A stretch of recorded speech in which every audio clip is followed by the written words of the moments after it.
All right, everyone, welcome to a Warchant transfer portal update where we look at where Florida State is targeting or who Florida State is targeting right now in the transfer portal. Obviously, we will start off with the obvious one first in the quarterbacks.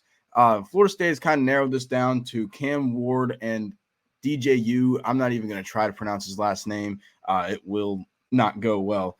Both coming from the Pac-12. Obviously, DJU originally from Clemson before Oregon State.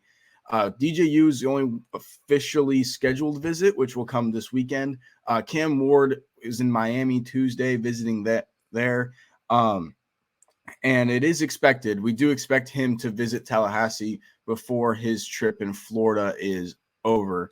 This is an interesting one to compare. I think in general, Cam Ward would be the better fit. His skill set reminds me a good amount of Jordan Travis of being tough, can sit in the pocket, but also once that time comes, he knows he has that internal clock to where he knows he can take off. DJU, he's got a huge arm. Everyone obviously knows that, loves his arm. He's also huge.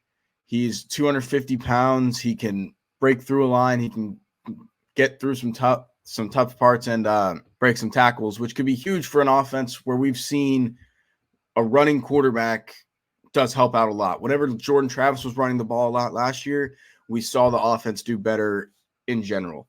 Another big target for Florida State so far in the portal has been this defensive line, specifically edge rushers. We've already seen 2 visits in Kyle Kennard from Georgia Tech and Sam Onkalula from Pitt. Onkalula is a guy that I saw when I was doing my matchup for Pitt that I really liked. He got stats of really a starter while only getting snaps of a backup. You look there, his stats last year were 18 total tackles, 6 of them being tackles for loss, and then 5 sacks. Again, that's a lot of sacks for someone who is getting the snaps of a backup.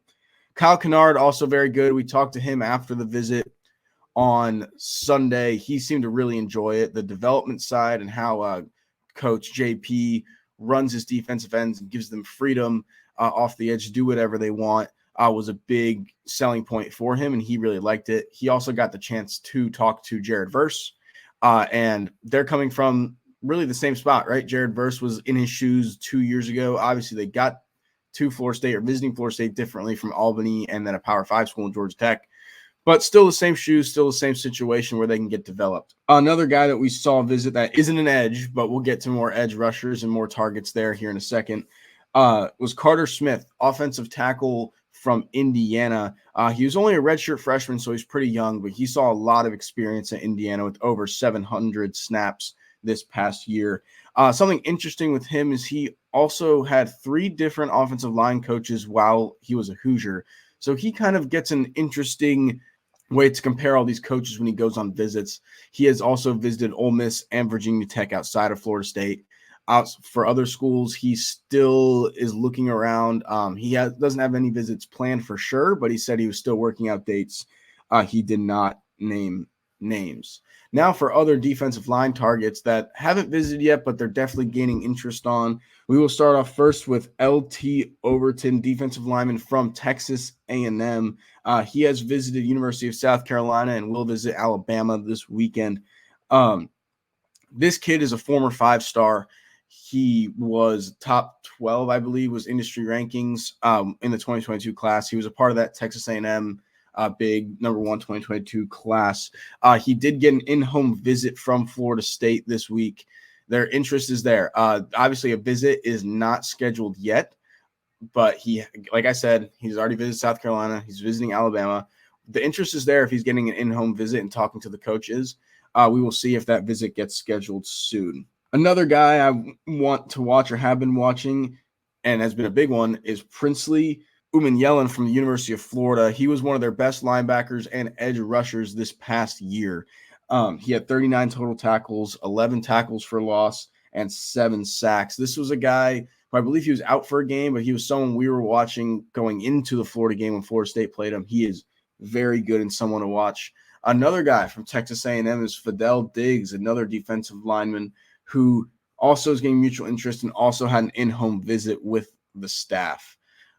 There's a lot of these guys, man, once you go down, but these are the main ones right now. One that I don't think has officially entered the portal yet that we have been keeping an eye on, and he announced his intentions to enter the portal last night is Marvin Jones Jr. This is one that it's so obvious, right? His dad is a legend at Florida State linebacker. Everyone knows him for that hit against Miami.